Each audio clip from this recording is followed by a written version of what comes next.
Welcome to the Fourcast on this Monday night. We do have the national championship game going on, but we gotta keep this thing rolling. The national championship game can't match up with us. We're here no matter what every Monday with four different perspectives, reviewing movies, documentaries, films. But before we get too far into the show, we have to say rest in power to Sidney Poitier, who passed away last week. Absolutely. And a great actor, but not only a great actor, a girl dad. I didn't know that about him. He had four daughters. Wow. And just a tremendous actor and guy that really kind of helped open the door. So I wanted to definitely do that first. We're all movie buffs. We enjoy watching movies, and he was, somebody that opened the door for a lot of people. Man. So we can just kind of go around, give a little something. HRap. Activist, actor, bohemian, giant, well respected, first Oscar. He the man. Period. Yeah. Did it. Wilks. I mean, growing up with In the Heat of the Night, the movie and then the TV show, but definitely the movie first because my mom was such a big fan of that, and Sidney Poitier and Guess Who's Coming to Dinner, and I mean, I think Let's Do It Again, and then he had another one. Piece of the Action. Yeah. I mean, his name never really fell to the wayside. I mean, even if they did a montage of movies in the opening of the Oscars, there was a Sidney Poitier, or They Call Me Mr. Tibbs. I mean, he's going to be in there somewhere. So, I mean, big, giant, significant, trailblazer. So, can't say enough. I mean, definitely significant. Definitely. Dawk. Yeah, he is. If I had to think about the first thought that comes to mind when I think about Sidney Poitier he is the first example of class. Yeah. That I saw in somebody who looks like me. He's the first example of class that I remember seeing, and he was someone who was respected for his acting prowess by the entire acting community, right? The entire thespian community. And one of the scenes that stands out to me is when that white woman slapped her, and he slapped her ass right the fuck back. Yeah. Like, wait a minute. Wait a minute. That was a guy, wasn't it? Was it the dude or was it the female? I think it was the female. I thought it was the female. Okay, yeah. And the look on her face, I was like, oh, I didn't know it was gonna go down like that. Yeah. You only hit me once. That's it. Yeah. I'm gonna pull this up real quick. Tell me if you guys. I don't know where this is from, but I thought this was a dope pick. I just want to put up real quick. Oh yeah, it is. He must have got that shirt from Harry Belafonte though. Man, Yeah, what was there was another one that he did I thought was a part of that.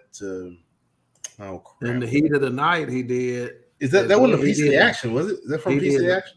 Yeah, Well, man. the Piece of the Action, and then Let's Do It Again, then Uptown Saturday Night. They like a trilogy. Okay. They're not connected, but they are connected. Bill. The last one had James Earl. The Piece of Action had James Earl Jones. The second one, Let's Do It Again. Uptown Saturday Night had Harry Belafonte, and then the first one had Calvin Lockhart and John Amos. You know what, Calvin man? Lockhart is Biggie Smalls. Those films, man, back in the day were must see, stop down watching. And if I had to guess, I'm willing to bet that most of the people who watched those back then got the same feeling we got after watching The Harder They Fall. A sense of pride, black pride. I'm willing to bet. Yeah. A lot of powerhouses right there. Yeah, and I just want to say, add on to what Dawk was saying. As he was talking, it reminded me. He was saying Sidney Poitier being one of the first and kind of the class situation. I feel like Nat Cole's the same way. Nat King Cole. Oh, most definitely. I feel like he was in that same definitely right there with him. I mean, Nat King Cole. I mean, he's like, wow, like really. So definitely what it reminds me of. When 100%, man. Yeah, let's just give a couple of shout outs here. Big Illinois in the building. Thank you for tuning in. Big deal. Charlotte Wilson, Tiger Park, with the grown man season. That was a dope intro to that show. That's on YouTube. So make sure to click on Tiger Park Media. Kirby Alexander, thank you for tuning in. One of the best names of all time, Theodora. In the building. Thank you for tuning in. That's one of them Harper clans right there. Chef Finest Wine, thank you for tuning in. Appreciate you sharing as well. We definitely appreciate that. Frankie Cruz Jr., thank you for tuning in. So appreciate you guys. Harry Belafonte as well. Oh yeah, definitely. Oh, yeah. No question. Damn.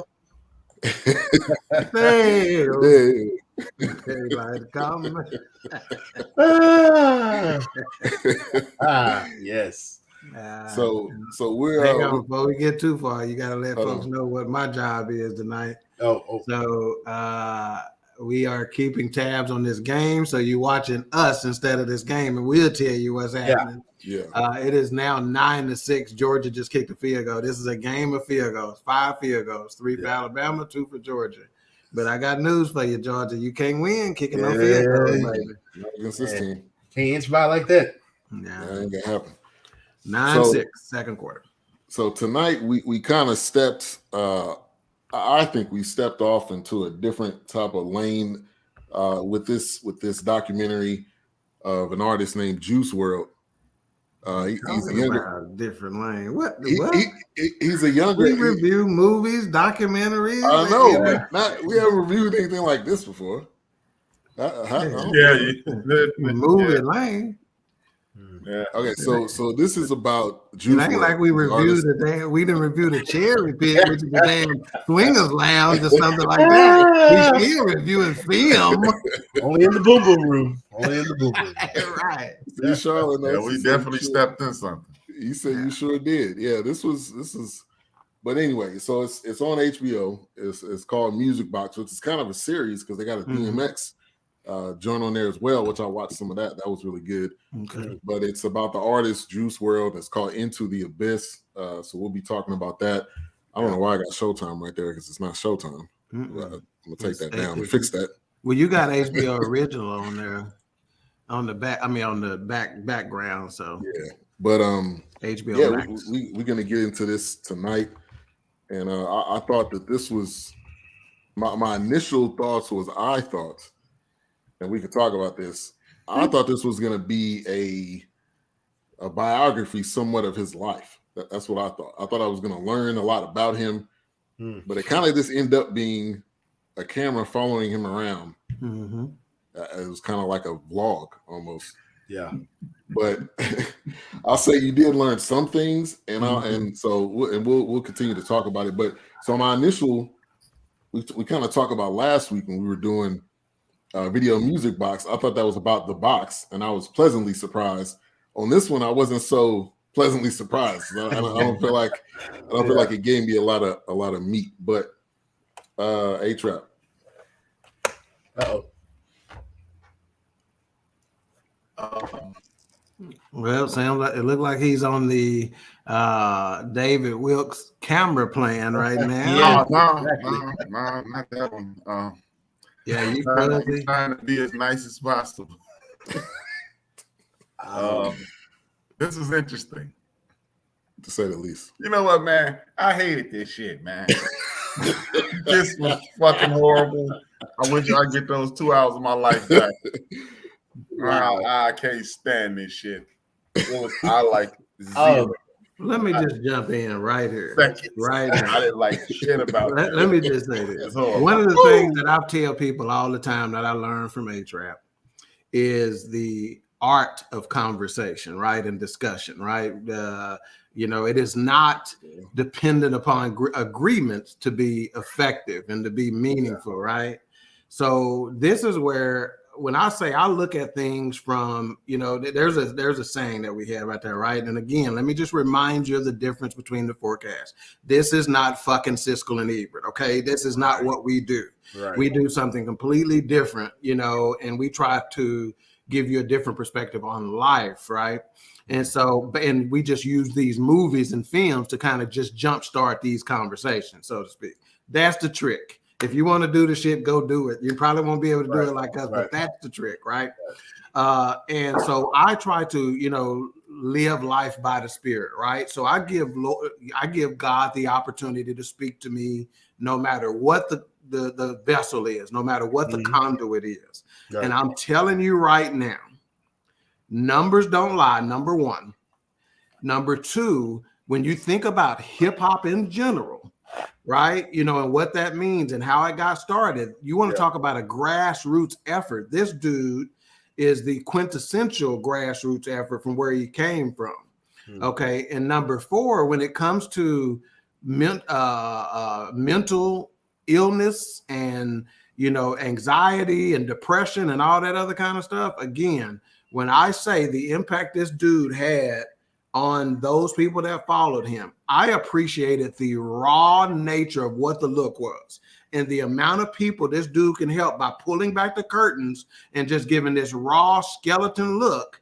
Is, to me, I don't think you can place the value on it, to be perfectly honest with you. Allow me to retort. I think I look at it 1,000% different. I don't think what he's doing is hip hop at all. I think what he's doing is he might be artistic, he might be musical, but I don't think it's hip hop. And what they did, I think he is a conduit for the problems of the world today. I'm a person, I understand that people have disorders. I know mental illness is real. I know depression is real and things of that nature. I think we have gone away from teaching our young people how to cope with things versus medicating them and categorizing them. One of the reasons I think ADHD is prevalent is, the world is, television itself is designed for ADHD, if you ask me. When I grew up, it was ABC, NBC, CBS, WGN, WFLD, which is Fox now, and public access, or channel 11, PBS. And you watch and you learn how to focus.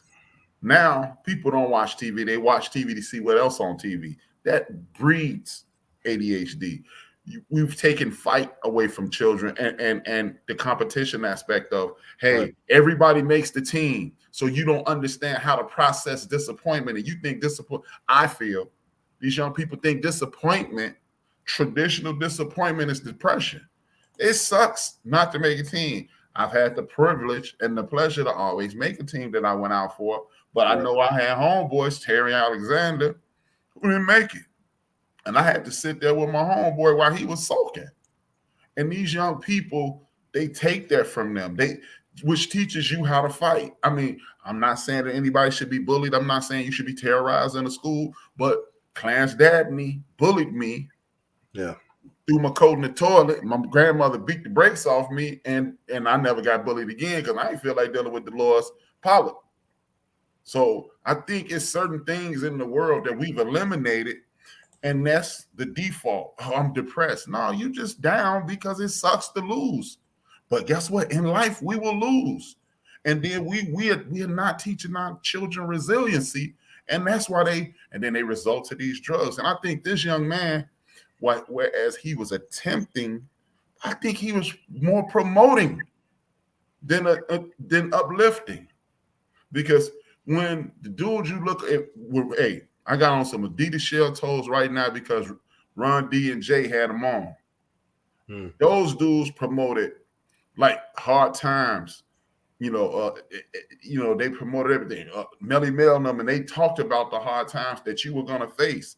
These people saying, hey, when you meet hard times, you're going to get into an institution and things of that nature. I think this was more of a promotion of the ills of the world and how we don't deal with our children. We put them places. Just like we don't deal with our elders anymore. I ain't going to say we. A lot of people don't deal with their elders anymore. They put them in a place, in a home. They put them in a home and then go visit them as they see fit. Right. Now you're supposed to have these people raise your black behind or white behind or whatever behind. You need to be there with them at the end, because at the beginning, when you needed your butt wiped, they were there. So when it's their turn, you need to be there. Talk to your children, engage with your children. And I think this is a perfect example of what's going on in the world today. But I just didn't feel it. But see, that's where I think we're making you're making my argument for me, because that's exactly right. See, what I think we tend to do is when kids start to speak, we are too quick to dismiss. This dude talked about Adderall and the ADHD medicine and how it was unnecessary. He said what you just said. Yeah. He said, stop. He said, don't just put us on medication. We didn't need that. I was 10. That's what 10-year-olds do. Don't put me on, don't medicate me and make me not feel this way.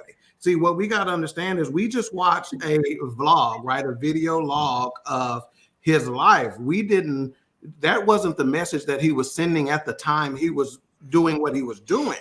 You know, that was a behind the scenes look. You see that when he went on stage, his message was a positive message to his audience, which is why those things resonated with him.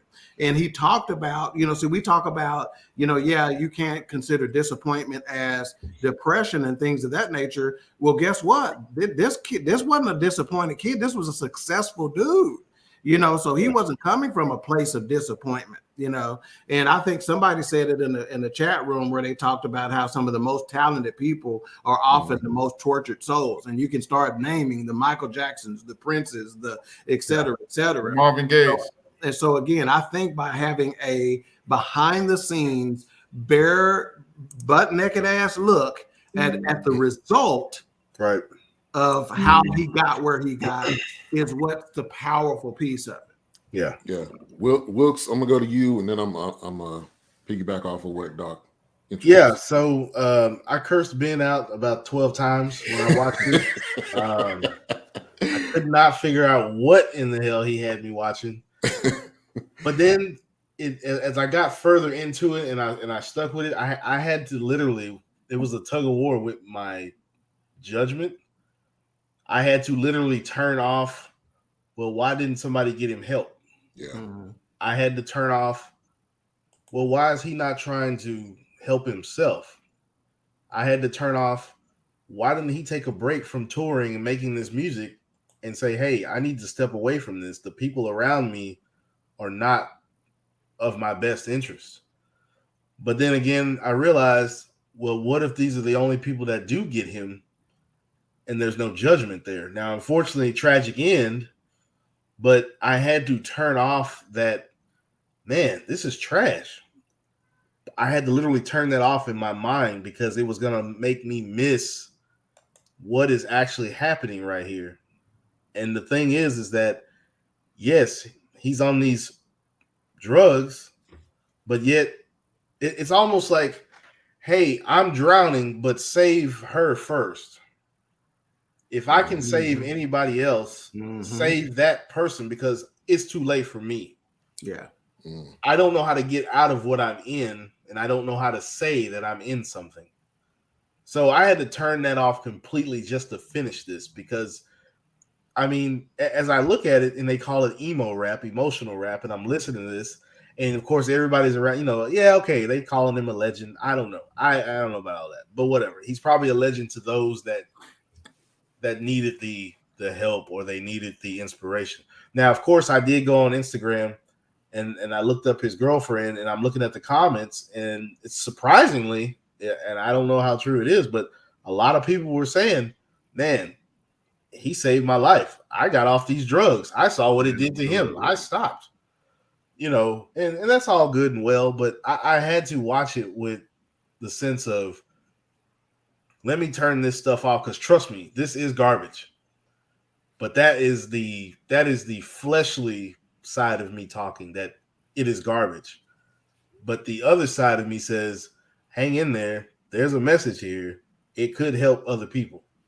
yeah, it is what it is. It bottomed out, but you just got to hang with. I mean, I can't put that on anybody else. I had to hang with it personally because trust me, I was ready to like cuss Ben out 12 times. I was like, "What is this?" But I stuck with it. Yeah. I stuck with it. So I got a couple of points. Number one, I thought this was a document. I thought it was like hey, he grew up here, he did this and he did that. And then early on, I'm like, wow, this is like backstage that film that Jay-Z and Rockefeller did, where it was basically them kind of following him around. Yeah. But I think two things. This is like watching somebody, this entire thing, watching somebody extremely gifted, somebody that could play the guitar, somebody that could just rap off the dome. I mean, like the stuff he was saying, was it like, Pulitzer prize winning lyrics? No, but to be able to just do that, you got to be talented to be able to do that. Right. So, but it was like watching someone like that basically just dwindle away. At some point, it was going to happen. I mean, we know the ending because we know he passed, but at some point, you figured this was going to come to a head. So, for me, I would say it was extremely sad watching this because you knew that this was going to happen because he just, and Charlotte brought up this point where the only time he was sober is when he was talking to those kids. The entire thing, he was literally high the entire thing, almost like passing out.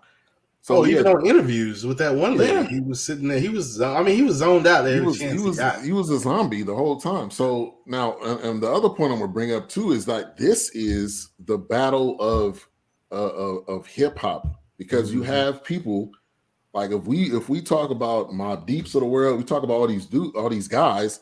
What are they talking about? They ain't talking about giving their mom flowers. They're talking about shooting somebody in the street. They're talking about what they've done and how they grew up. So this is really the same thing. He's talking about what he does. That's his what he was rapping about is what he did on a daily basis. Right. And so it's kind of that. I think it's definitely a back and forth and a battle of hip hop because some people they rap about what they're really doing. Some people just make up stories to do it. Right. But he was literally rapping his soul out. And when you go to the end and people are like, I knew he was rapping about that, but I didn't know that's how he was really. That's how he was feeling. So to me, this was almost like hard to watch to the fact that he died without, I don't think, anybody truly helping him.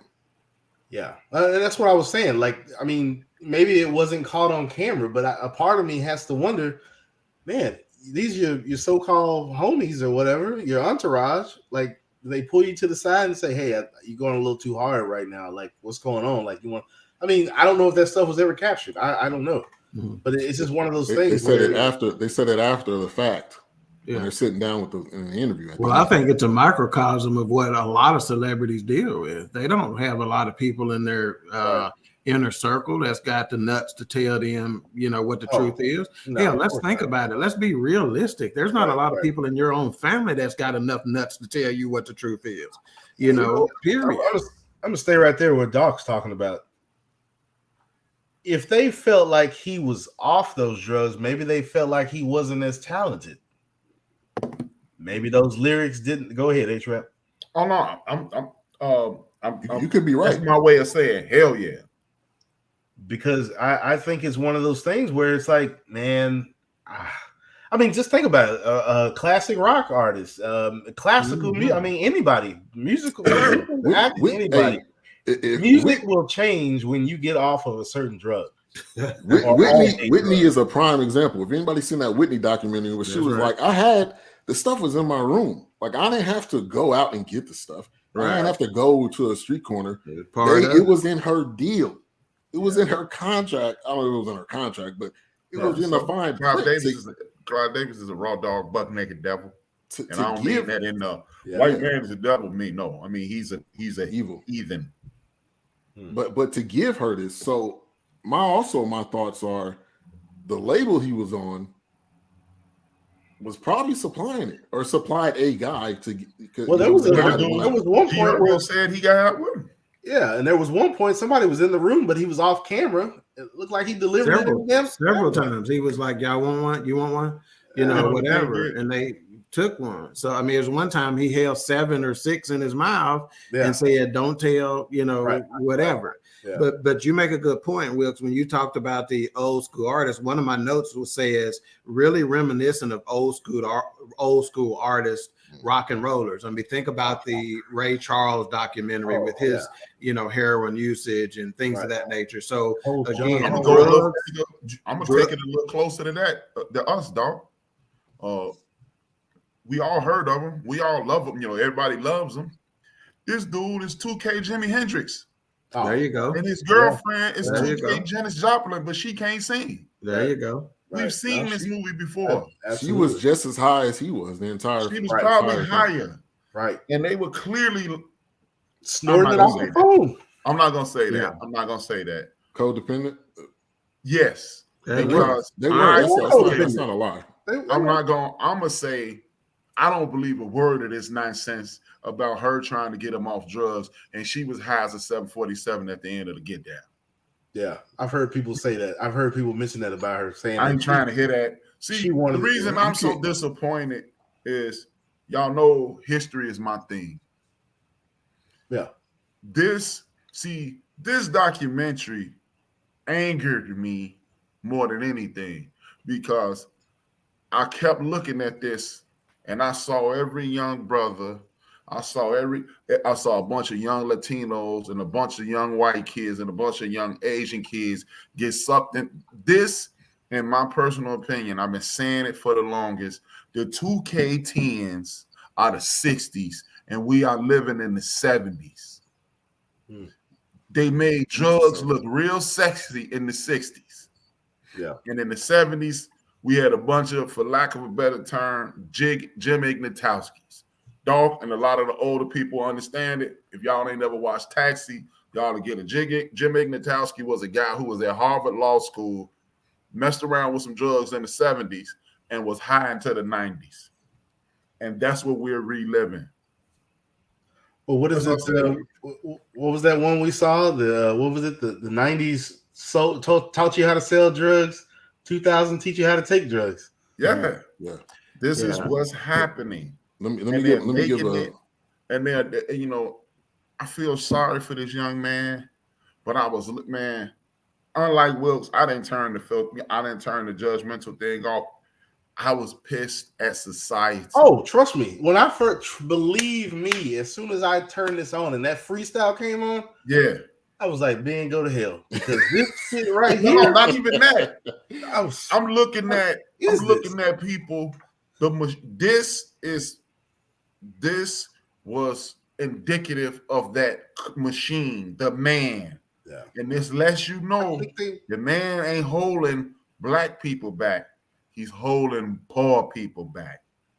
Oh, because this young man was pushed in front of the world, and they knew, what do you do when you see somebody you like? Michael Jordan, we liked him. We went about 100. Dawk, remember them $100 shoes first came out, and all our mamas looked at us like, do you want to be Juice Wrld? Because you must be out $100 for some damn shoes. Yeah, you crazy. But we young men and women around the country start putting poison into other people to get them shoes, and now the drugs are more accessible, Percocets and all this stuff. Yeah, it's the 70s all over again, and it just lets you know, look. If anybody doubt what I'm saying, in the 60s, there was heroin, barbiturates, and the same lean, but they called it syrup then. And here we are, fast forward. It's the same situation. Heroin has made a comeback. They're taking over-the-counter pills, and guess what? They're doing the syrup thing again. And look, at the end of the 70s, what happened, dog? The new cancer showed up. Ben, Wilks, y'all wasn't here yet, but they was calling it the new cancers. Guess what y'all call it? AIDS. Yeah. And we got a new thing that's flying around the air called COVID. Yeah. It's a recycling. It is. And they made this, man, the system killed this young man. because I ain't never heard none of his music, and I know I love hip hop, but I never heard Chance the Rapper. But where the Chance the Rapper music? Because from my understanding, he don't do nothing but talk about positivity. Yeah. How's this dude getting as many spins as Chance the Rapper? How's this dude? That's the point. That's what we got to start looking at. We're just missing him, and then it's like these kids are trying to tell us something, and we're not fucking listening. No, I heard him. We're judging the fact that this dude's got this documentary or whatever it is on there, and we're talking about how horrible it is, but we're missing the point. I think the point is that there are billions of fucking kids across the world that see things in a similar way, and that's your issue. I mean, he did us a favor. I wish I may rewatch this with my son, because the reason I say that, because when I watched this, I thought about my son is in the last school of his year. He's in 12th grade. He'll be 18 in July. And I always joke with him, he knows I'm serious. I was like, Andre, whatever you're doing right now is nothing brand new. Right. I know people. Thank you. There's nothing new under the sun. So when I make him comfortable like that, he knows that he can. I saw some shit last night that I said, "Oh Lord, this is fantastic." But that's what I'm saying. It's like he should feel comfortable to come to me or his mom, but definitely talk to me about it if he don't feel comfortable talking to his mom about it. And kind of like what Dawk was saying, when I look at this crowd, when I literally, I had to turn off the judgment and I had to look past, like, okay, he's telling them to go after their dreams and aspirations, but he's drowning. He knows it's too late for him. Literally, this comment right here, I want to go to by Charlotte. It was literally like what she's saying. It was like watching death in real time. To me, that's why it was so. Again, it's like watching a Malcolm X documentary. You know the ending. You know he's dead. You know he's gonna die. Yeah, and the same thing with this, but this was so. It was just like. It was morbid. And what else blew my mind on this one? Where was his mom the entire time? She didn't really was in her new house. In her new house. Yeah, exactly. Because I mean, that's where she was.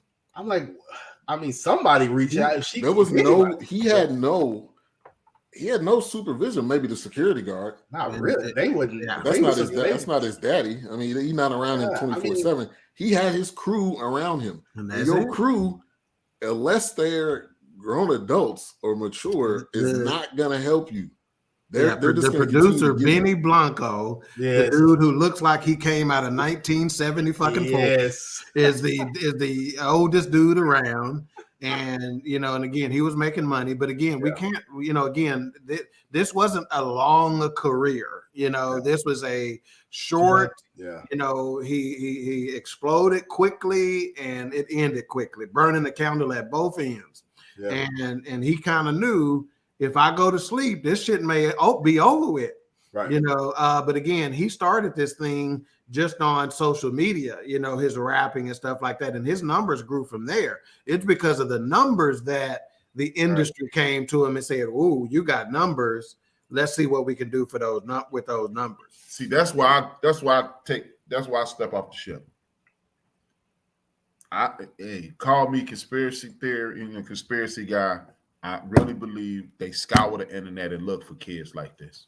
Because they know those kids will trend and they'll get a bunch of working class young people to kill themselves. I feel like what's happening here, and they use that term emo rap.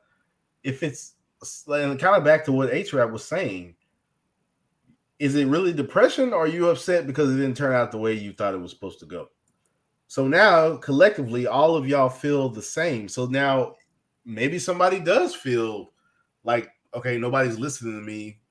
This prescription is making me feel whatever. Well, I don't take this anymore because I don't like the way it makes me feel. But wait a minute, here's somebody that understands what I'm talking about. Let me follow him or her. But it's just there's a lot going on there. That's why I blame every mother and father of these children. I'm not blaming the young people. Yeah. I blame the system. and the parents. I hear you, Reggie Lawrence. It's a rabbit hole. I hear hole. you, Reggie Lawrence. My mother talked to me appreciate about you, Reggie, tuning in. My mother talked to me about everything under the sun besides drugs. When I was 25, I said, "Hey, Mom, we talked about you dying when I was 12. We talked about everything." I said, "Why didn't you ever talk to me about drugs?" She's like, "I knew you wasn't that type of kid." To this day, I've never gotten high. So she knew who she was dealing with. Yeah. I sit down and talk to DJ and Bria. He was 12, she was 8. And at the time, BJ was messing up in school. And I was like, BJ, let me tell you something. Let's call your grandmother. You don't hate school half as much as I did. So you gotta be willing to peel the onion back and show the kids your scars too. It's easy to say, don't you? Yeah. But show them, hey, you know, I did. Right. And parents don't do that. They try to, oh, well, you don't do what I do what I say. And talk to the kids. Yeah. And this is I'm telling you, man, people, we too busy. And this ain't a black or white thing. And I'm not going to keep saying that either. This is not a racial thing. This is a societal thing.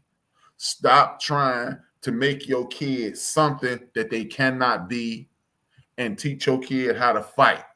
Not physically, fight in regards to life. Right. Things will fall on your head. You got to bandage yourself up and keep it moving. HRap, you're right. Because like all of us have already mentioned, the battles that you go through is going to be more mental when you don't get a job that you done prayed for and dreamed for. When you don't win that championship, when you don't do things, when you don't get those opportunities that you think you're supposed to get, how do you respond after? And I say, generally, are we raising a generation of depression? Hey, Dawk, you ain't get that promotion. What did you tell the man? Shit, I thanked him for the opportunity.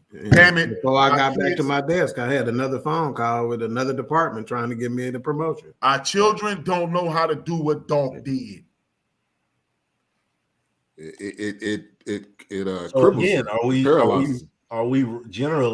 raising a generation of depression? Yes. Right. And see, and this is what I'm saying with that, Wilks, is that now, first of all, let's really pay close attention to the majority of his audience. We ain't talking about our sons and daughters to be perfectly right. That's what I'm saying. To be perfectly honest with you, but yeah, Wilks, and the deal is that's why I think I want to pay attention to the fact that it's such a hard watch. The reason why it's such a hard watch for a lot of people is because it is eye-opening in our deficiencies with regard to how we are raising this generation, And I say we because it is a village problem, right? And dude, again, to casually dismiss what it is we're seeing, I think is a huge miscalculation. No, I'm not doing that, dog. I'm angry, man, because I'm not trying to promote my get down, but if you listen to my show, you hear me talk about kids all the time. Because that thing we used to say where the children are our future, that was a cute song, but that's real. My daughter is the future. Wilks's daughter is the future. Like literally. Right. Whatever we instill in them is what they're gonna be. Yeah, I mean, heck, y'all, you saw challenge. You see the type of stuff I write at 6:57 in the morning to the BS3 network, and what kind of stuff I'm on with regard to that. Right. But that's another thing. See, Wilks, you talked about. Not Wilks, but HRap, you talked about your rap show, right? And trying to get 10,000 followers here and 10,000 followers there from, who you put on and stuff like that. And literally that is how this kid made his numbers from SoundCloud and, and folks listening to what he's saying, and it grew slowly and stuff like that. So this dude is self-made. This dude is doing the kind of numbers that your Drakes of the world are doing. And he did it without the machine behind it, which is why to me this is so poignant. And I would be trying to get as many folks as I possibly could to watch this shit so you can see what really is happening in society, what's happening behind the TikTok video. Right. You know, what they thinking about the moment before they start that TikTok video and the moment after they've recorded it, what the whole point and purpose of it is. I just sent y'all half of what I'm doing tomorrow. Tell the people what the number 3 thing on that list is. And this is before we even got here. No, number 1 thing. Children are. The sex slave from or children are. Okay. You got 2 number 1. Wait a minute. The video, the end of the bitch. I'm End sorry. of the bench. Yeah, number 1. Now, I'll say this, man. And that was before I watched this today, last night and today. I wrote that down last Wednesday. So I get it, dog. Yeah. I just to HRap's point, they said this is the era of SoundCloud rappers. A lot of these rappers, I mean, they figured out the system, which is to flood the internet. And if you flood it enough, obviously it's going to get in front of the right eyes. That's him. That's a lot of younger rappers. But the numbers, I mean, I was blown away at the numbers. I'm not talking about a couple of million. I'm talking about hundreds. Yeah, one song had 1 billion or a couple of billion. Yeah, man. Yeah. I'm like, the numbers blew me out of the water. So if you and Charlotte's been saying you could tell that she was upset about this, but I think this is one of these things where that we need to watch I think, to feel what it is. And if that's just instilling in our own kids, if that's instilling in somebody else's kids, whatever. That's it, man. But I told you. That's why I said you got to watch this to feel this, man. Because even if you don't listen, I'll never listen to his music. Trust me.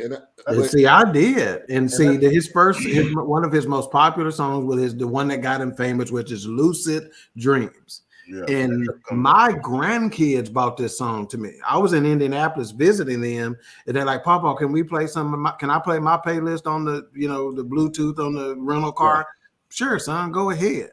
And when I looked at it, it was a catchy tune. But what this dude was saying, I mean, you just think about the title of it, "Lucid Dreams." That in and of itself is a deep title. And so some of this dude's songs like "Lucid Dreams" and "Off the Rip." If you listen to the lyrics of "Off the Rip," this dude, man, there's hip hop, not hip hop, will be a debate till the end of time. I saw another podcast where they were debating what hip hop is and why it's not, and why it is and why it's not, and all that other kind of stuff. But this dude, man, got some songs that I got news for you. Just simply because of his lyrics in it, I put it in my playlist. And "Off the Rip" is one of them. Yeah, "Lucid Dreams" been in my playlist for a long time. Yeah, and Charlotte. Now, when he was telling this story, he said he was in law school before that's right. Now, was that I was trying to do some research to figure out was that a real story? Both of his crew came from being in law school with him. Like I think his girlfriend was in law school also with him. That's where they met. But hold on. Maybe they were in college about to go to law school. Yeah, I mean, 19. It could be year 1 law school. It doesn't. No, but law school is grad school. Yeah, so maybe that's the part I was getting a law degree. Even to me, that's not even important. What's important to me is that the kid was a college kid. We're not talking about some kid who was on the street, whatever, right? My point is that he obviously came from what we would consider to be a good family. He's up trying to get a higher education, et cetera, and this is still the product that we get from it. Yeah, we got a lot of comments. Reggie Lawrence. Oh, yeah. Thank you for tuning in. We got CJ Boyd in the building. He dropping some paragraphs. We're gonna go to those in a minute. We got Just Joe. And if you know CJ Boyd, that's what CJ Boyd does. Jamil Cutler, thank you for tuning in. He's a host of Kicks and Bricks on BSG Network. Thank you for coming through. Let's see. We are raising a generation of smoke weed and take easy way out. It's the exact opposite of how we grew up. We go from one extreme to the other, nothing in the middle. And I'll say this, kind of rewinding back to the ADHD thing. One person that told me that has it is just like channels are changing in your head. It's like a TV in your brain. and it's just going from like one thing to the next. And literally, that's what he was doing this entire thing. He was like, "I'm gonna ride a dirt bike. I'm gonna go over here. I'm gonna do this. I'm about to race around." He's literally rapping while he's on a dirt bike. He's rapping while he's in the elevator. And I think too, there's been this stigma that because you're ADHD is something wrong with you. That just means you process things a lot faster than other people. And see, he talked against the medicine for a reason, right? You know, and so this is what I say with regard to ADHD, and this is why my antennas go up in a very HRap kind of way when they start talking about ADHD, is because how quickly do we have a tendency to immediately dismiss kids and say, "Oh, medicate them." Well, shit, sometimes, and again, all due respect to my teachers, the matriarch of my family is an educator. My little sister is an educator. I got educators that run throughout my whole deal. I have respect for them. But as educators know, they'll be the first to tell you there are a lot of educators and school districts that will go to that answer before they go to anything else. And that's the problem with it. Because you don't know what you don't know what that kid goes through when they go home. You don't know what they experience. That and most of them not stopping to find out. Yeah. What did Joe Clark said? Yeah, exactly. I thought the same thing, man. There's not a lot. Yeah, that's the thing. They tried to run that on my son. My son, God literally didn't. Like, remember them old credit card machines? And my son popped up. I went to a school. And, you know, I had my shirt and tie because I used to wear shirt and tie work at that point. And I go up there, and me and Nicole, we sitting there, and they run that garbage by me with this ADHD with BJ, right? And they run all these big flowery words past her, and care, and we love, and the children, and they suck that mama in because your mama love you. Your mama could see you shoot the Pope and the president, you her baby. Yeah. So they got Nicole, and I'm sitting there seething, right? And they go, "What about you, Mr. Williams?" And I said, "No, I don't agree." Well, we got statistics. I say, I say, "Don't he do this?" And he was like, "And he does this, and he does this, and he does that." "Oh, you get it." I say, "Yeah." When I was doing it, they called it class clown. Right. And I literally said, "Tell you what, I'll let you medicate my son." It was the first day of the new market period. My son got some, instead of D's, he might have had some G's. And I said, "Tell you what, if his grades ain't 3.0 by the end of this next semester, you can put him on the drugs." And she hot because you think you know everything. I go right to the crib. He think he in trouble. I say, "Yo, I'm taking off my tie." I say, "Yo, B, come here." He said, "What's up?" He's scared. I say, "Hey, man, the people at the school think you're stupid, and they want to put you in the slow class." Right. He was like, "What?" I said, "Yeah, man, I'm going to let him do it." No. Right. Needless to say, 2 years later, BJ was accepted into Chicago Bulls College Prep, one of the best high schools in the city, because I told him, they think you're stupid now. Right. And guess what? I've raised my children like this, just like my mother. My sister's in there. My sister Phyllis is probably listening.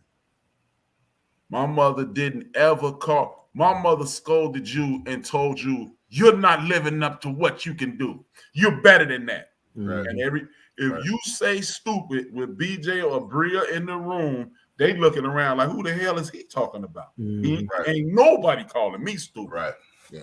That's kind of like with my son Andre. Until I called him a pussy, it was like it clicked. Yeah. And it was just like, man, this Negro ain't playing. No, I'm not playing with your ass because I know you're not stupid. Exactly. I said, you acting like a fucking pussy right now. I love it, man. Go up there. Honest conversation. Chris Rock said this in a special. Get to it. And he said, "Look, I love you, but the people outside don't care about you at all.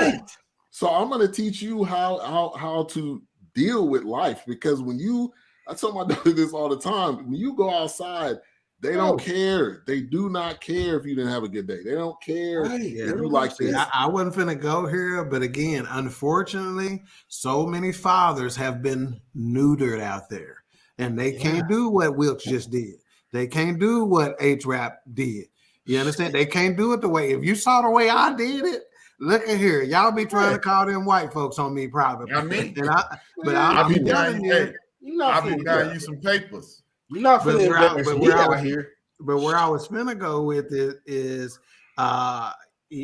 look, man, these kids, dude, the ADHD medicine is to the education system, the modern day education system, what iPads or tablets are to parents. Yes.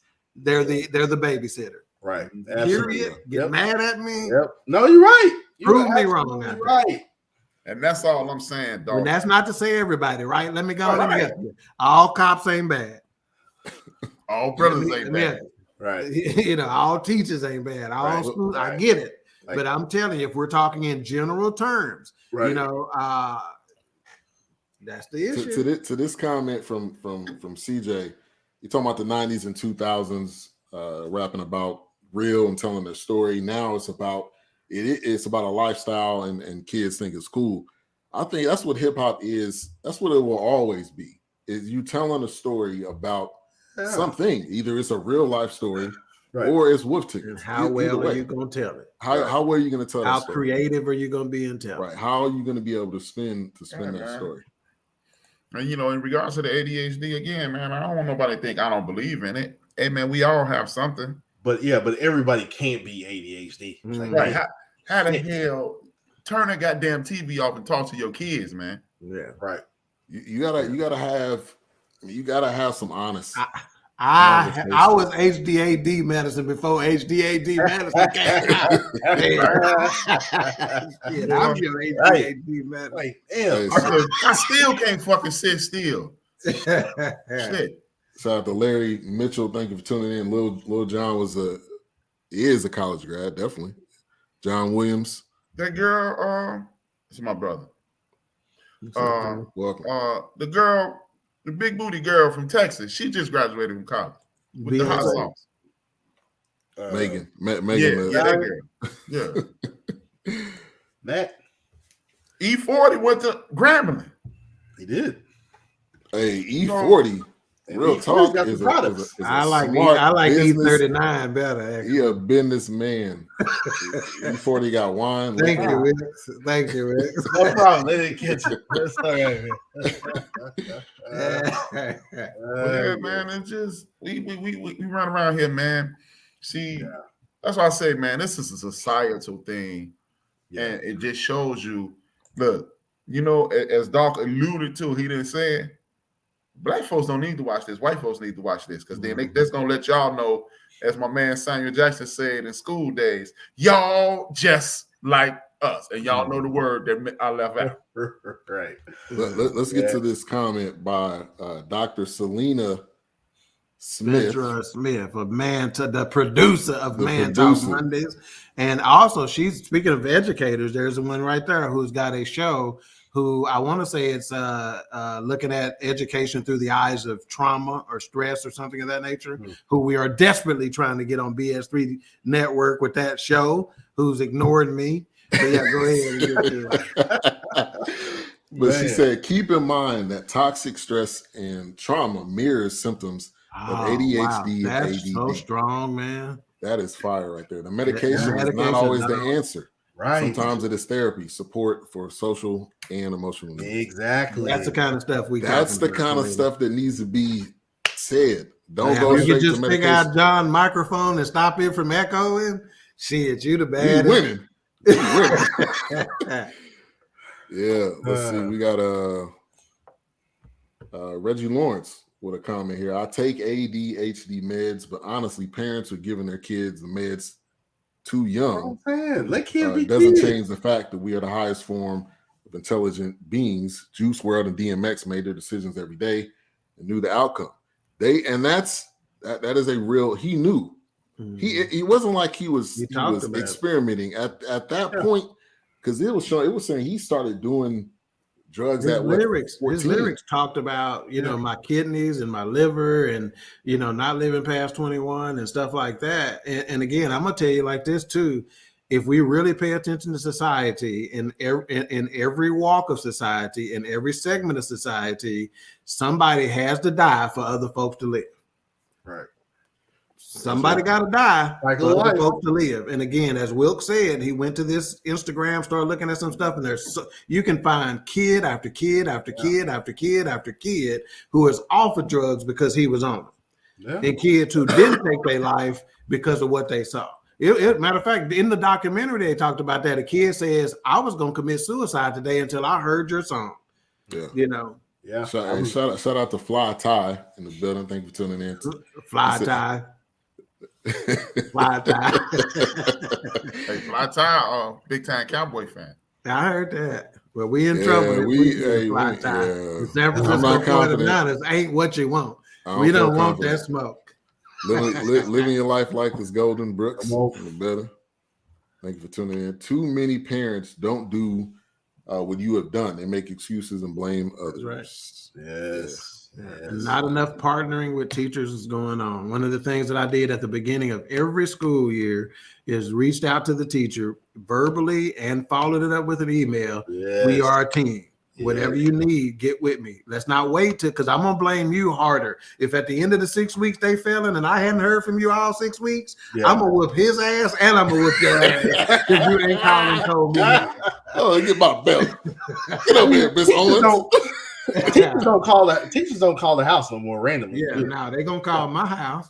Because we I remember a teacher randomly would just call the house. I'm like, man, who is my mom and they're talking to? Because Ari's teacher do it all the time. She's so sweet. Like, I really didn't see that's teachers that care this, but let's call and talk. Like, we talk to us so we can relay the necessary. Teacher be how much I got in trouble. Yeah, the teacher be don't call you outside playing. Next thing you know, she don't call you. I'm like, oh, damn. Your mom up there with the dude with the cornrow with the rolls in her hair. Oh man! Let me give a quick update, right quick, B. And so it's still 9-6 Alabama. They have the ball deep in their own territory. They're like on their own 3-yard line, up 9-6. 11 minutes to go in the third. I'm surprised. Yeah, man. I'm telling you, man. This y'all right. I mean, but it goes down back to what we were talking about. These teachers don't give a damn. I said E39, Joe. E39. He came before E40. Yeah. But they don't give a damn because I can remember, cutting a fool so much in high school that Mr. Payne was going to suspend me for 10 days, which in essence would have made me a re-junior. And the football coach, Ray Shannon, walked into the, he said, "What you doing in here, man? See, it's them damn jokes in your mouth, ain't it?" And then Mr. Payne thought I was a cut up. He thought I was a gangbanger. So he was finna kick me, give me the 10 day suspension. And the first thing out of Mr. Shannon's mouth was, Shannon was like, "Hey, man, call his mama." He was like, "What you mean?" He was like, "Man, that dude mama knock his head off." Mm-hmm. The first day of school, senior year, Mr. Payne called me over to PA to his office. He said, "Look around." I looked around. He said, "If you see it again, you're going to see it next year." Mm-hmm.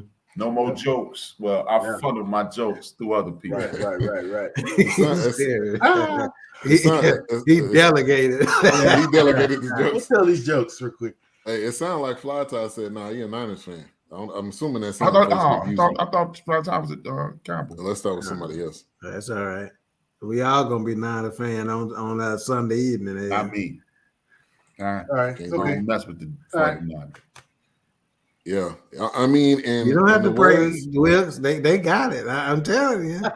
In the words of Biggie, you ain't nobody till somebody kill you. You ain't nobody till you die. But you talk about. I think the other part of this that we got to talk about is rappers. I don't know what it is, but they I don't know if they think about it too much, but in their music they talk about their deaths. We talk about and before y'all get into that, Ben, let me just do this for our viewing audience. Let me reset the table. Again, this is the Fourcast. We review films, movies, documentaries, etc., but we don't do it like Siskel and Ebert. Right. Do it at all. Our chicken got a little bit more seasoning on it than that.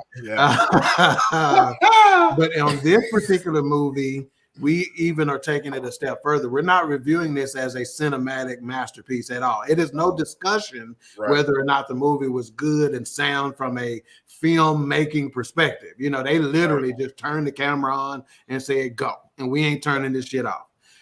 So we don't have to debate that, you know. But what you get from it, that's the discussion. Yeah. Yeah. Kirby said, my mama gave me ADHD when I act up in school and wherever, AKA extension cord. Exactly. Whatever was nearby. Exactly. I tell this story sometimes. My mom, if anybody ever has met my mom, she is about 5'2". So she's a lot shorter than me. And I said something smart one day, and she, I don't know how she did it, but she lifted me up and put me up against the wall. And I'm like, I didn't even, I was like, I didn't know you had that strength. Yeah. She was like, well, you brought it out me. I was like, well, I mean, like those I moments. at my mama one day. I don't even do it no more. You did what? I was late. My mother don't 9 o'clock mean 8:50 to my mother. Yeah.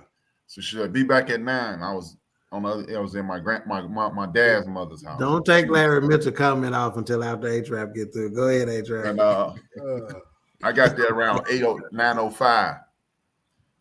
And I did like this. She literally snatched off one of the pickets off my grandmother's fence and just and broke it across me. And I was like, I was bigger than, I was wider than her at the time. I ain't become taller than my mother. Or actually, I didn't know I was taller than my mother until I was 26. And she's 5'6" and I'm 5'10". Swear to God. That's how imposing my mother was. Mentally, yeah. I'm just trying to see this picture. Is Larry got his shirt off in this picture? I don't know. He looked like Terry Crews. Who friend is Larry Mitchell? This man said Terry. How do we know Larry Mitchell? Who friend? Larry Mitchell, black as the ace of spades, man. Okay, you know him? Yeah, I grew up with Larry. Okay, then I know he cool. But I ain't that cool though. I see you with your shirt on. Yeah, he might be on there with his shirt off trying to be sexy. It looked like he got his legs crossed with a cup of cognac in his hand or something. Oh no. I can't tell if he's holding a sword or a long horn. We call Larry Gun Buddy. You call him what? We call him Gun Buddy. Okay. I'll tell y'all the story later. Effective teachers are not only calling, but they're showing up and doing home visits to let the child/family know that I'll show up for you. That's old school. That is old school. That's old school. Joe Clark. Joe Clark came by. Show up with the folder. Yeah. That's what's up, John Williams. I feel you, homeboy. Old school. Hey, I don't have no problem with Charlotte. But kind of back to the is that an infatuation of talking about your future demise, or is that just you letting out how you feeling? Because that is almost the norm in hip hop, that you're gonna talk about it at some point. Now for him, he was saying a lot in his lyrics before 21. Now he did make it to 21. Man, I think this dude is underestimated in terms, even though it doesn't resonate with us necessarily. Some of it has to do with what generation we're in. Right. But this dude, man, I think this dude was ultra talented, and I think he's seen things from a different perspective. One of his lines I wrote down actually, and he talked about that he sees things, the reason why he was good at, and he said it in a freestyle, but he goes, he's so good at it because I see it before I say it, then I see, or whatever, right? Yeah. So it's like he sees the words mentally, like he sees them illuminated before he's about to say it, and so this dude, if you could really get him to illustrate what it is he had going on, it's low-key genius, man, to be perfectly honest with you.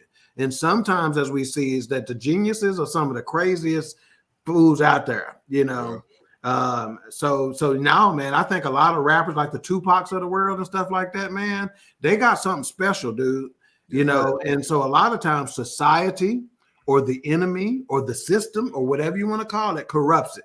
Remember the pastor we used to have, Ben? He said Tupac should have been a pastor. Yeah. But he was corrupted. You know, he had that kind of leadership skill, so to speak, you know. Right. And he dropped so many nuggets. There is still new videos being posted to Instagram, I would say almost daily, of just stuff he said in the interview.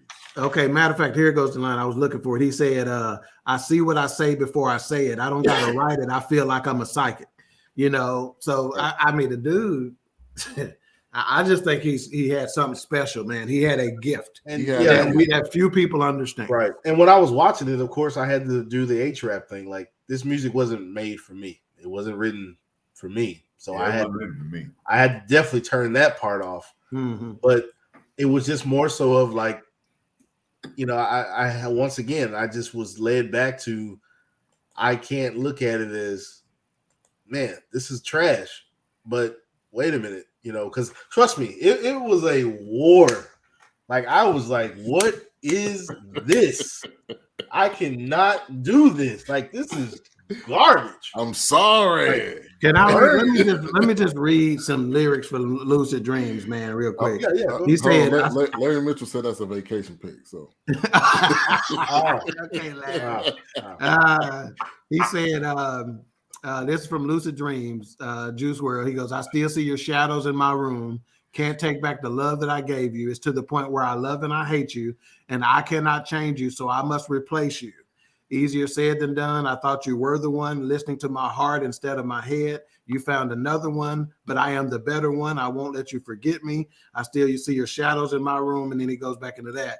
And again, that when I say for a lot of teenagers and kids who are going through breakups and stuff like that, that's why he hit with them. Because think about it. As a teenager, your ass is going to go through breakup. That's the first thing the parents think about when you bring your girlfriend. Right. Like, damn, she going to break this nigga hard. Yeah. You know it's coming. On my shoulder. You know? So again, that's one of the reasons why that resonated, you know. Right. And it had a catchy little melody and stuff like that. Money. And it's a good comment. Little Bibby, but which I guess was the record exec. Yeah, I think he was a rapper too. Still is. And over 30 songs, he said he wanted to die. That's right. He counted that. That's right. Afterwards, he said he went back and listened, and over 30 songs, he talked about dying or was going to die. He had to go back and listen. So, Herbo, what's the guy name? G Herbo. When he was interviewed after the death, he said that smoke weed, drink lean, and pop pills. We did that on good days. And then on bad days, we smoked weed, drink lean, and pop pills. He said, so it's just what we did. It didn't matter whether it was a good day or a bad day. It's just what we did. Yeah. And so we couldn't tell whether it was a good day or a bad day. That comment that his girl made, which is that part was chilling. Basically, when he kind of screamed and he was reaching out for his girlfriend, and it was like the demons was leaving his body. That was right, man. Yeah. I'm sorry. Yeah, man. So now this is a good time to bring up that picture. Yeah. We do that. So I asked Ben to have this picture ready because I thought it spoke volumes, man. Look at the imagery here, man. You got him standing there. You can tell he's a successful dude, nice dress, etc. But what is the shadow behind it? Right. That's strong, man. Yeah. See, but okay, I don't want to discount his abilities. Is this dude deep, or are the hallucinogenics taking over? I think I'm gonna tell you, like I told somebody last week, and they thought I was kidding. I write some of my best sermons when I'm high. And hey, HRap, think about we've had one. Me and you've had some fantastic conversations, right? Some on this show, some on your show, some in person, some over the phone, whatever. And I'm telling you, homeboy, I do some of my best work. So regardless of what source you get it from, see, sometimes let me just give a theory. Sometimes when you are a little inebriated, whether it be through weed or alcohol or whatever the case may be, it gets rid of all that BS that's stopping you from getting what you need to get. Yeah, give you that courage. But the difference is what you're doing comes right out the ground. What they're doing is chemically induced. I got you. And that's what I'm saying. I mean, like Smokey said, this is from the earth. This is here from me and you. you know, and to answer your question, you don't want to admit it. Like peyote, I've never, like I said, man, I ain't never got high. I've been drinking since Cold Duck was popping. You know what I mean? Malt Duck, baby. You know, so I'm not gonna act like I'm some innocent dude up here. I was drinking way before I should have been drinking, but you know, thanks, Granddad. boy, salute. This is a good comment. Man, I think, see, that's why I keep saying, man, it's a system. It pushes these young people into this. Look, it's just like crime. You ain't gonna stop people from breaking their houses and stealing cars and doing whatever. Cyber crimes. It's never gonna stop crime. It's gonna be as long as people breathing. But there is definitely a push to knock off these young people. I believe it. I believe that. And yes, Joe, that was a demon or the devil. Yeah, one or the other. Yeah, that's actually that I image think in the background. That's what's great about the interpretation of it. That's art personified. You know, it's like, how do you see it? You know, that's how I saw it. Kirby said he at his deepest. He about deep as an ice tray. He said, but you don't see the smoke at the end. He goes, I'm at my deepest when he's. I got you, baby. He deep as an ice tray. Yeah, that image that you see in the background, which they modified it a little bit more, but pop that back up for us, man. Yeah. So that image in the background, there's actually a video game that came out on PlayStation called The Shadow of the Colossus. Now that deepens what Dawk is pointing out, because not only, you know, is it towering over him, but he's living in this shadow of this demonic colossal that's pretty much chasing him. So and this dark world, right? And that's pretty much where that generates from. But no, it makes sense. No, I get it. All right, Ben, then do me a favor, Ben. Put Charlotte's comment up there now after you get this picture off, and I want to address something here. This one here. Yeah. So so she goes, he looked high in that picture. Shit, he looked high from the moment this started. The entire time. Goes, his constant addiction was way beyond calming and anxiety. And that's just it. That's where it was, but we don't know where it started. It may have literally started to literally just be that calming anxiety or whatever the case may be, but it grew into that. You know, we all have had something, you know, that, you know, our tolerance level. For instance, I smoked 3 blunts now. I didn't used to smoke 3. The first 2 hits, I was gone. You know, so my point is that your tolerance level. HRap didn't start out drinking 4 lids of moonshine, but now you can probably drink 4 lids of moonshine. You know, so the tolerance level grows, and all of a sudden that 1 Percocet ain't gonna do you nothing. You know, you need to have 2 or 3 Percocets. In the Del Monte. He was telling them to go pour him a 4 of lean in a 12-ounce of soda. They basically said that represents 4 ounces of lean. Right. And they like, when 1 ounce will do it. You know, so again, that's what people who get high and drug addicts and heroin addicts and all that stuff will tell you. They'll never get that first high again. Number one. You got to up number 2, it takes more to get you there. Yeah, and what Kirby is saying, the enemy is after the children, not the adults. Of course. Again, the children are the future, but if you can stop the future, say that again.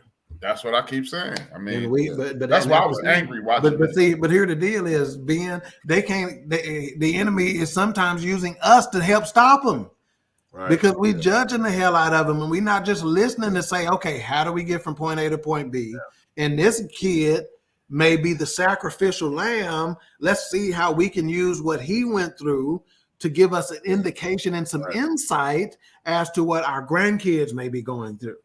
A prime example, during this documentary, he said, I told my parents that, you know, I was dealing with depression, and he was like, nah, you're all right. He was like, how you can tell me I'm all right and what I'm feeling? Yeah, that goes back to the point. Yeah, he was in that interview, and that's when he was saying, like, even in my community, you know, he was saying, I take it he meant the Black community. Then I thought, well, maybe he means the depression community. Like, he could be saying a lot there. I think I'm laughing at Big Illinois. Me too. It's just one of those things where it's like, oh, you ain't nothing wrong with you. Go over there and sit down. You okay? And he was just talking about how it's dismissed. But the one thing that kept bugging me this entire time, why is he so far from his mother's reach? Like, where is the mother? Like, what? Because, but come on, Wilks. But my thing, okay. Because the money, see the money. Have you seen? We done all seen a running back run around that edge, and that defender come try to touch him, and they stiff arm the shit out of him. That money is the stiff arm. I can live anywhere I want to live. I got this money. I got enough to buy you a house. That buys you out of my business. And I know he died in 2019, and most people still grieve differently and stuff like that. But she was just so calm in the interview. And he was chill. I was like, she was. I mean, like that's what EPMB told her to do. You got to chill. Now, I wonder too. Going to the DMX part of this, thank you. He was introduced. I appreciate you as always. No problem. He was introduced to crack by a friend, or at least he thought it was a friend. Yeah, it was an older. He was 40. The dude was 40. Yeah, he never ever kicked it. So, who introduced Juice Wrld to this? Was it a family member? Was it a friend? I would imagine, if I had to guess, it was some of those Caucasian friends that he had in. That's what I was all around school all the time. Oh yeah, I mean, one of my homeboys introduced. Well, I ain't use it, but I was scared. He probably, it was the real. I mean, I was known as a dude who didn't get high. But everybody smoking, passing it. My whole life, I've been a dude like when it came to me, I reached for it just to be playing. And everybody, man, get your ass out of here. But I remember being at the basketball court one day about DePaul University. It was the best basketball court in our neighborhood. Pros be up there in that thing. They went on a beer run. They left me and this one friend there. This fool said he had a little punch. He had a little envelope of heroin. He said, "You want to hit me?" I was like, "What's that?" He was like, "Heroin." I was like, "No, man, I need to start a cake drugs. I ain't for the." That's right. Yeah, he ain't into the dog food, man. Now, what was he sniffing? Heroin. No, I'm talking about Juice Wrld, because that was Percocet. They were crushing them and sniffing them because when they taking them the regular way, wasn't doing it. Yeah, it's the same reason white girls could soak their tampons in vodka and stick it up their hoo-ha. Shit, because at some point you got to keep amping the shit up. Now, when they asked him about cocaine, the funny part was when they asked him about cocaine. Whatever gets the pennies off faster. When they asked him about cocaine, he was like, "Nah, I ain't doing that." No. They asked him about crack. That's right. It was crack. Okay. And then the girl was sniffing right off her phone. Yeah. And then immediately it made me think of Whitney when she was like, "Crack is whack." Yeah. I don't do that. I do the real stuff. But anyway, I feel like most of this could be avoided if some parents would just simply take their kids seriously. Man. Taking them seriously. Tell your mama you got depression. She's gonna let. You're 100% right. But check it out, though, man. We talk a lot about like the whole everybody gets a trophy society. I'm one of the first one who bangs that drum, but unfortunately, it is the reality of that generation, right? That is what they've had to deal with. We can't go get the genie back in the bottle with regard to that. It's out and it has affected them. So now we got to deal with the effects of that. Yeah. And even though we can't relate to it and say, "What, you depressed, little joker? Why? You know what it's like to, eat the cheese. You can put, if you've not had cheese that you can put on bread and put in the oven and you have it in there on 400 for 25 minutes and that damn cheese still ain't melted, you ain't depressed about nothing, son." Hey, man. Government cheese is reality. Hey man, somebody tried to tell me recently government cheese used to melt. I almost slapped the hell out. Still no. What kind of project are you living? I know it don't melt because whatever my other relatives did not use, they passed on to us. And you tried to make grilled cheese with that shit? It ain't happening. No, it ain't happening. See, Ben can't comment on this because he done been rich his whole life. So he the kind of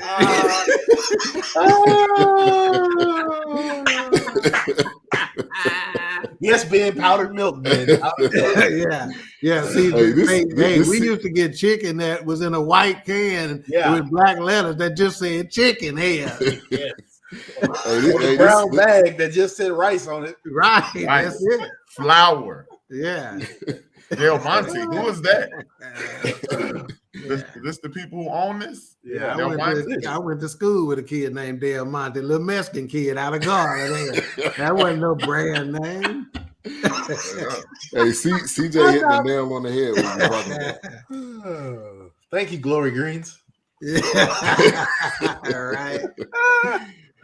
But I think this, again, going back to why we need to watch this, if this just helps us to pay more attention to our kids and to receive what they're saying, then it's a win.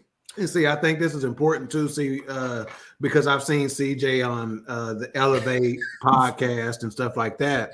I know he's a young father. You know, CJ's got a newborn. CJ, how old is your kid, man? But he's a new father, so these are the kind of things he's looking at, man. And he's trying to figure out his way, you know, and again, I mean, just think about that for a second, man. That dude, I mean, you got a brand new baby. Think about where we were when we had a brand new baby, man. Wow. And we didn't have all this junk out there, you know, this social media and all this, you know, man, I can't imagine raising my kids over again, having to navigate through that social media stuff with them. And I mean, I'm adding on that stuff on top of what we already had to deal with.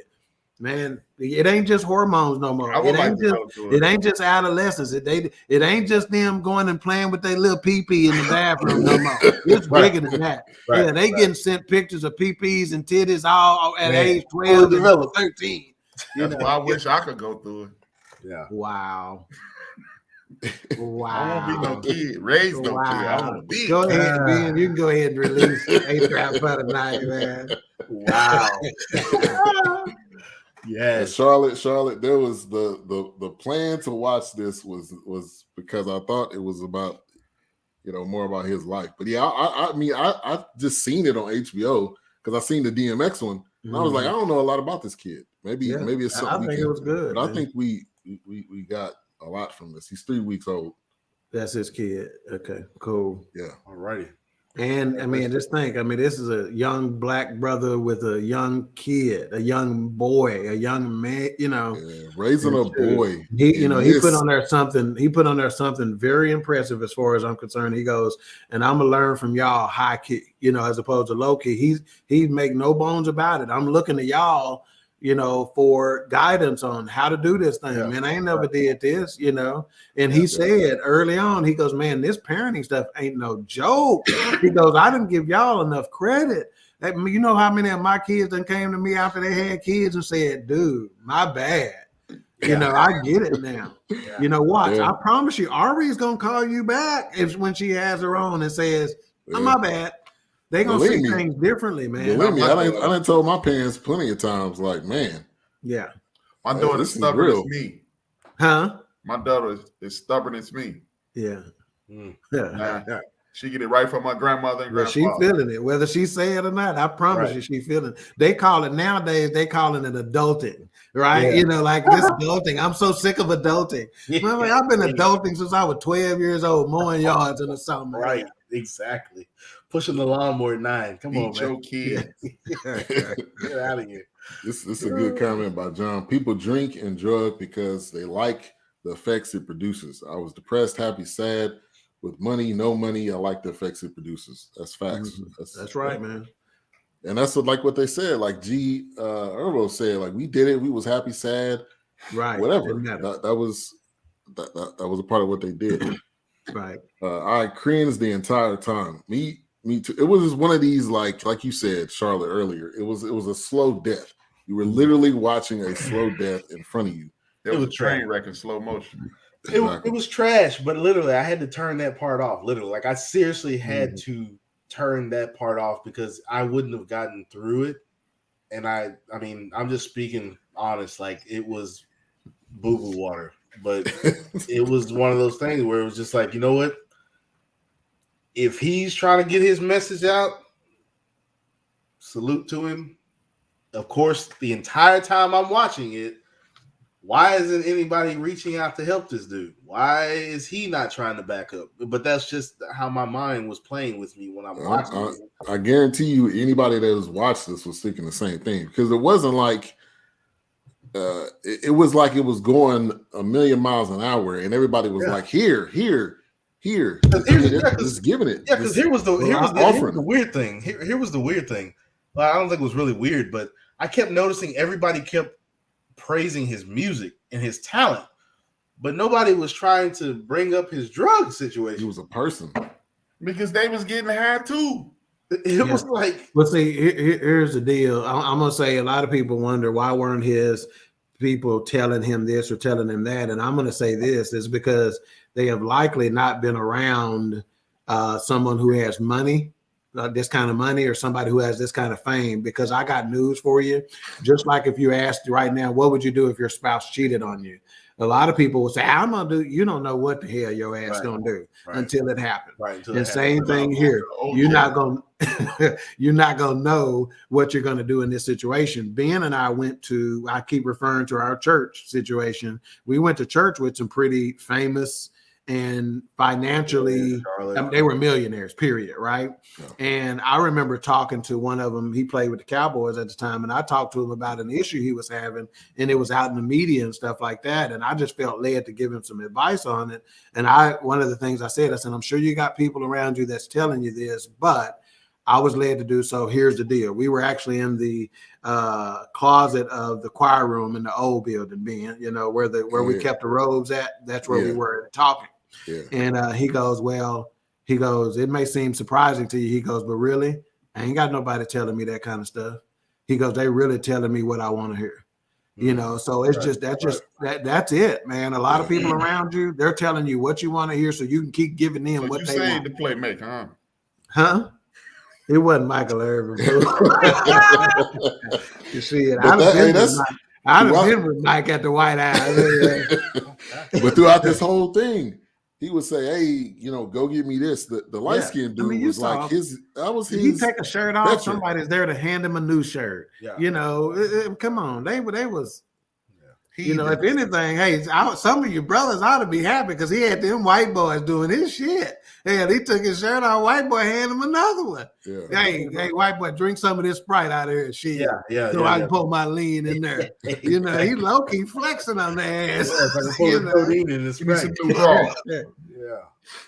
CJ with a question. On a side note, what advice you got for me? 24 years old with a newborn. Y'all remember when y'all was 24? Yeah, I was just with a newborn. I was fishing at the same pond. Yeah. Try this on for size, CJ. I was 18 with newborn twins. So if you think you shook, how shook you think I am? Yeah. And what I would say is do what you're doing, man. Lean on those brothers that you trust, man, and don't allow pride to stop you from reaching out when you need help. Right. Because 9 times out of 10, you need help long before you ask it. Yeah. And I'm saying to ask for the help when you need it so it doesn't get to that point. Right. Yeah. Don't let pride stop you from raising your son to be what you need him to be. I had my first son. He was I was 24. And 24, Michael Irvin or Dez, bro. Neither. And what I would say is just be true to yourself. Even from the beginning, always be open to be wrong. That's strong. Very moment. Always say that again, man. Always be open to be wrong, even at an infancy, and just say, I don't know. Yeah, man. I learned that, and it was just just be true to yourself and just be open to continue to learn and learn and learn. That's my advice. I would say time. Invest time. The same time you giving him right now. Absolutely. He needed when he 3. He needed when he 5. Yeah, that's it. He needed when he 10. Yeah. Don't just he don't never know anything. This is the dumbest person and the smartest person in the world at the exact same time. Right. Well, he don't know nothing. He know more than you. That's right. Yeah. No, true. That's why I always tell my son, it's like I will promote whatever it is that you are seeking as long as it's positive, and even if it's not positive, I will be there to help correct that. Right. So definitely just always just be true. Be true. Tell him don't get a nickname like Boston George or hang out with a dude named Tuna either. Boston George. Oh my gosh. Wasn't that was that movie Blow, yeah. This was basically this was his entourage, which I'm sure they was on some type of payroll. Yeah, one guy that would do this stuff for him, one guy to do this for him. Yeah, and so after the fact, I guess the part that for me that pissed me off the most was like after the fact, they're like, "Hey, he wanted this, but we gave him this." Did you tell him you don't need this at all, or you just say, "Oh, we just got." Like I said, like I was saying earlier, the dose is about to kill you. Yeah, like I was saying earlier, somebody was off camera talking about, "Hey man, he was counting the money out." Yeah, I got this. How much was? I mean, he. What PR, shout out to Kevin West. He said, "Real talk." You remember Kevin West? Oh, what's up, Kevin? Yeah, Kevin is a full-fledged police officer now. Yeah. Oh, yeah. Nice. Yeah. Carry a gun and ride a motorcycle and every damn thing. Like chips. Same Be the police. Yeah, but he one of them hood police though. He ain't gonna trip. He probably gonna pass the shit with you. Yeah, it's like that. It's like that Instagram or that TikTok. Like, hey man, you got a gun in here? Let me go get you a gun. I'll be right back.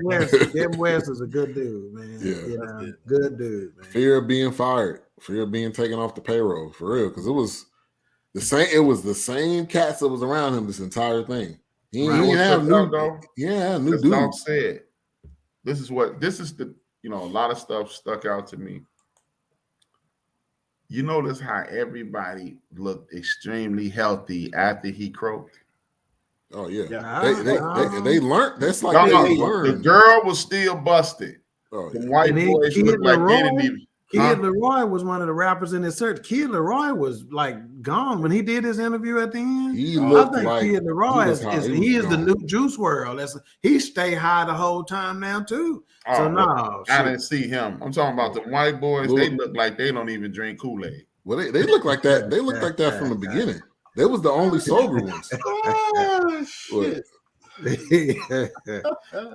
I was laughing at what HRap said. He said they look like they don't even drink Kool-Aid. Go back to the white boys. They was healthy the whole time. They was giving him the stuff. They weren't taking the stuff. Yeah, I wouldn't be surprised after this documentary. I mean, just like we watched a few on Netflix, they reopen cases. I wonder if they'll start questioning these people. I mean,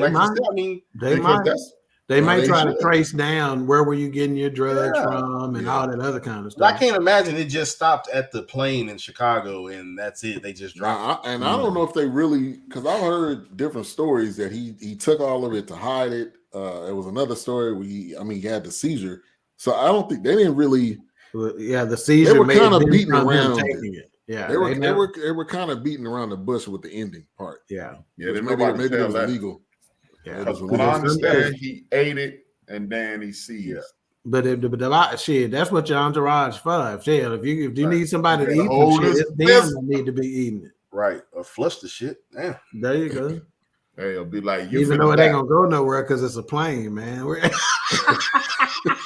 still in the bathroom. Flush the shit. It ain't gonna go nowhere.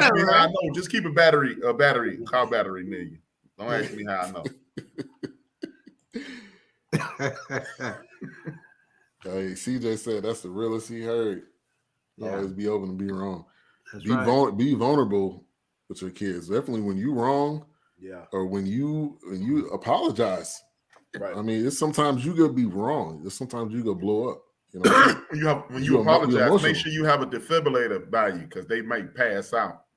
Yeah, no kidding. Hey, Front Ground Records, DJ Knox. Show killer. We got a few other CJ definitely get around other fathers.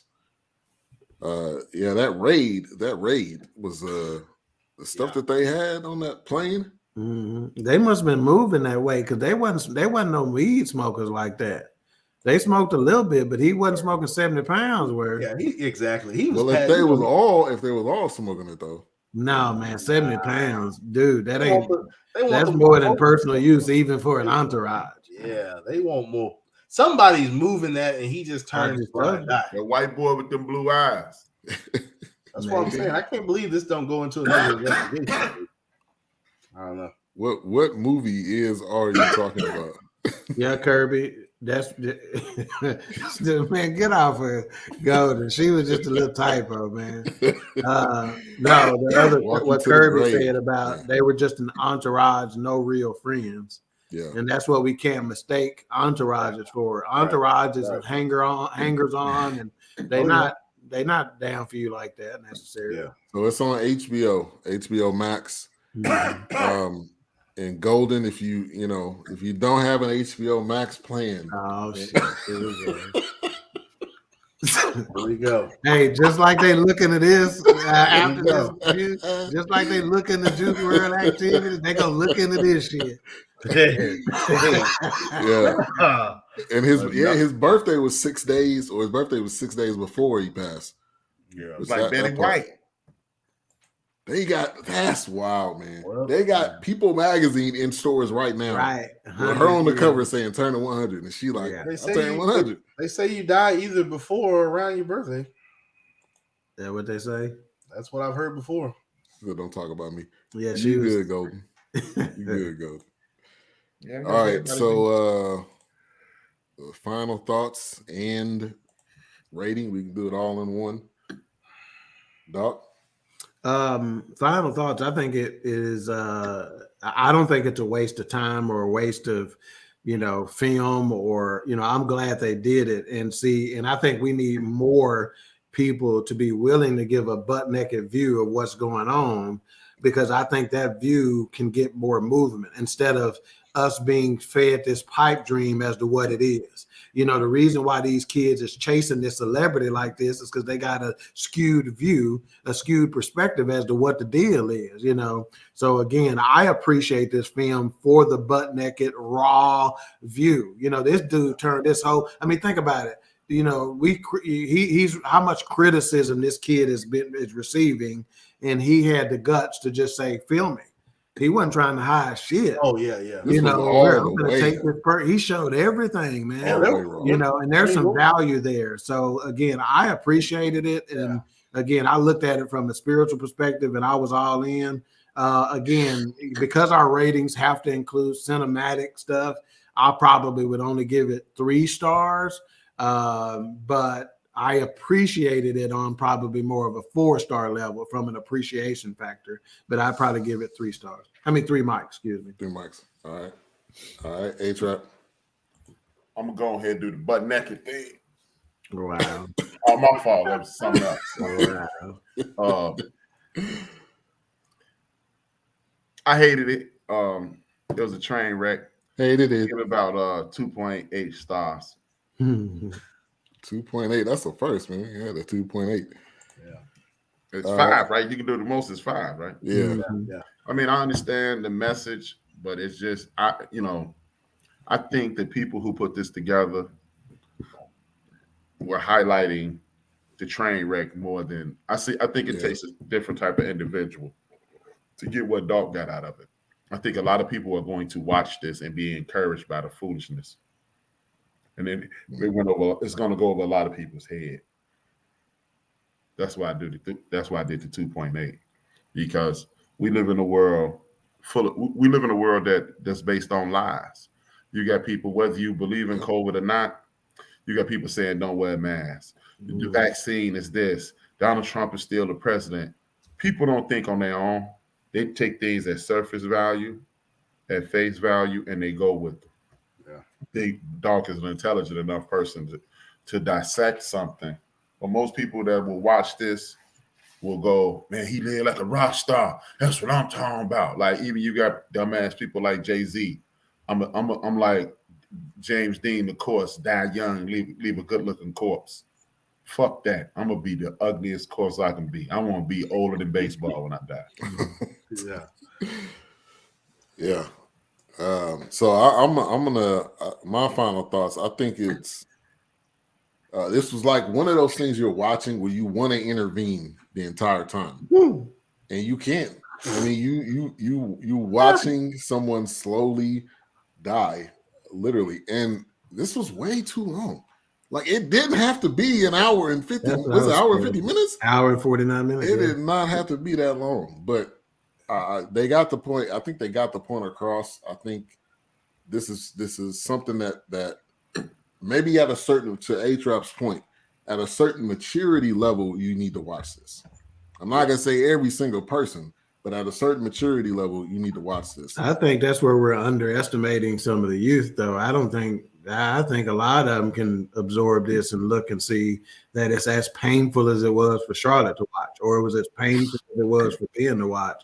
I think some kids can get it, more than we probably think. In fact, it was my grandson. I think he was 11 at the time when Juice Wrld passed away.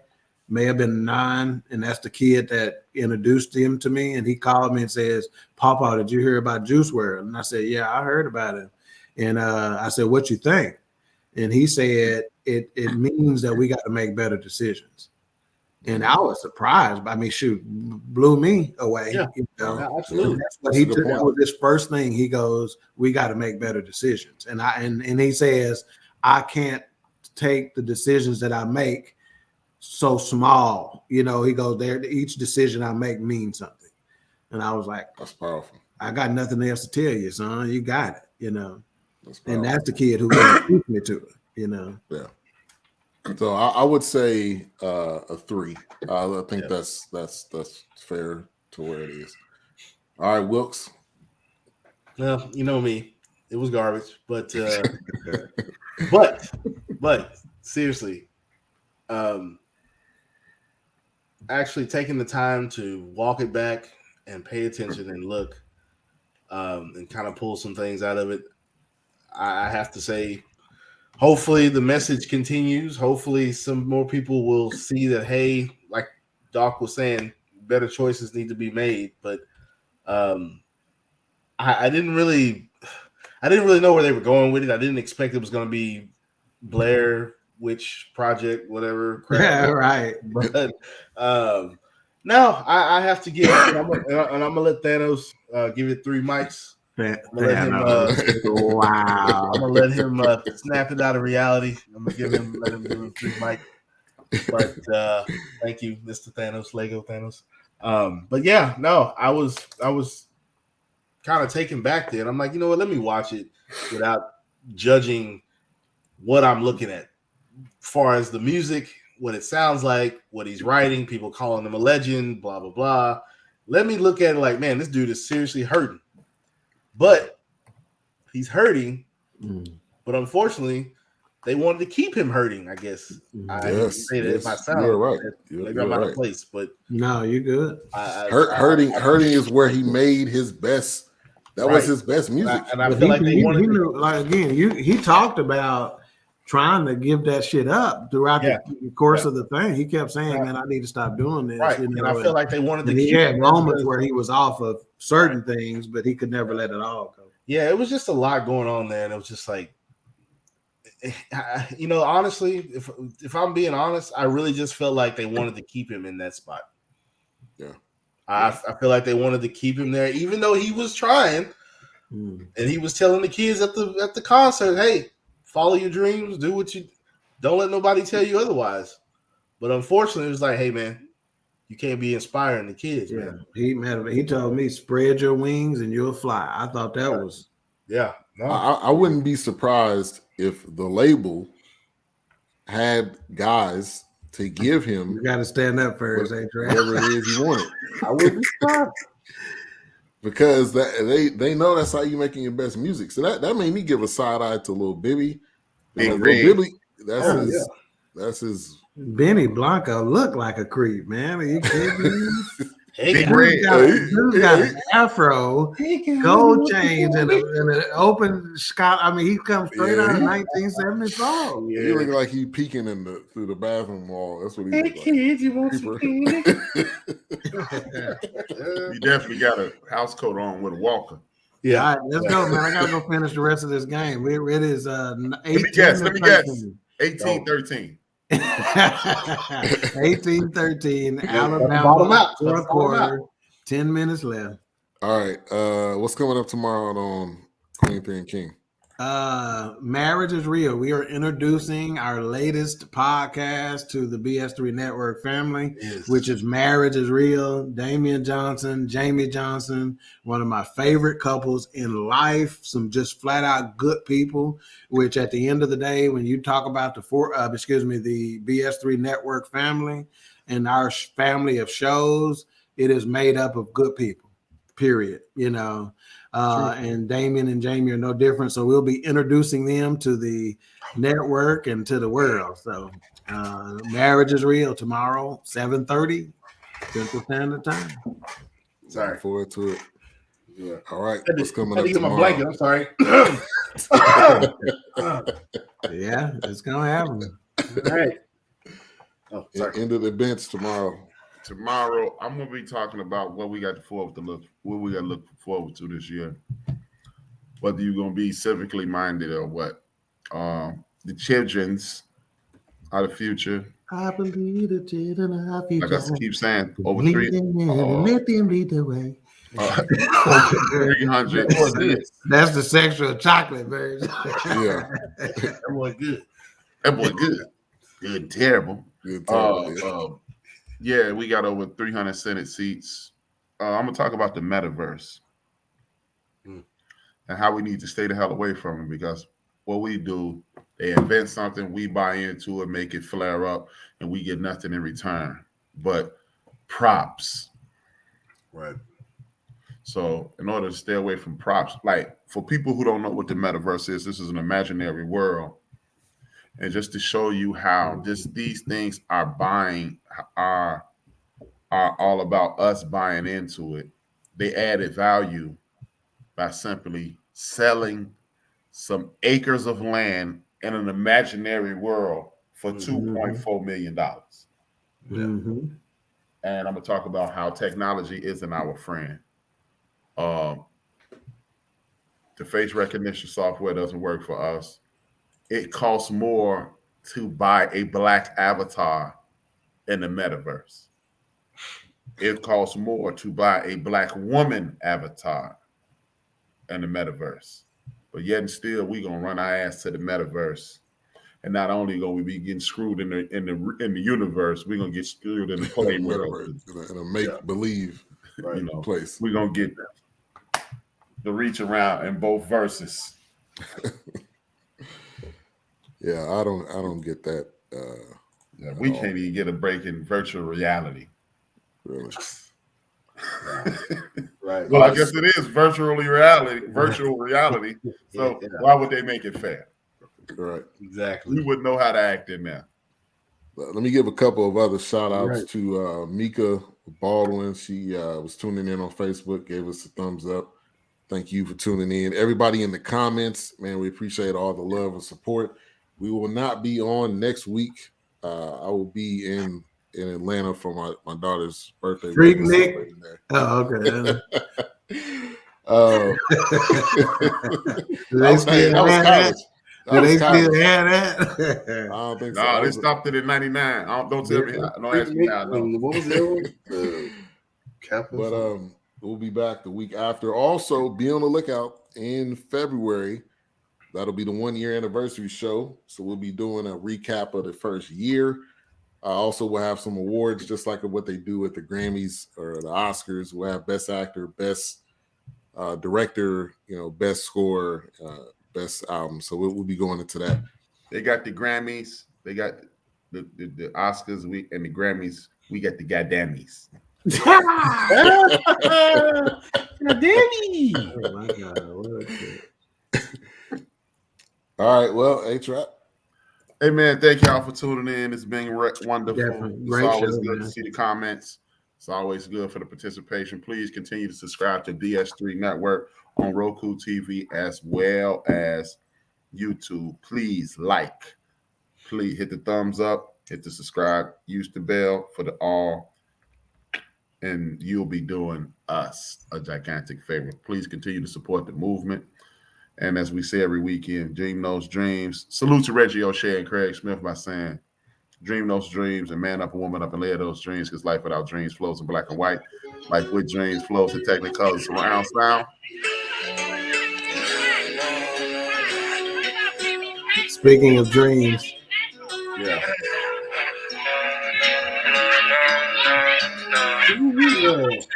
That's about how good it sound in real life. Horrible. I still see your shadows in my room. Is Can't take back the Love that I gave you. It's to the point where I love and I hate you. and I cannot change He's you. a singer. R.I.P. Juice Wrld. Which what's it? Is it If I owe you something, I ain't got it. And if Dawk need it, he need to get it from Dawk. Peace, y'all. Another great show. God. God.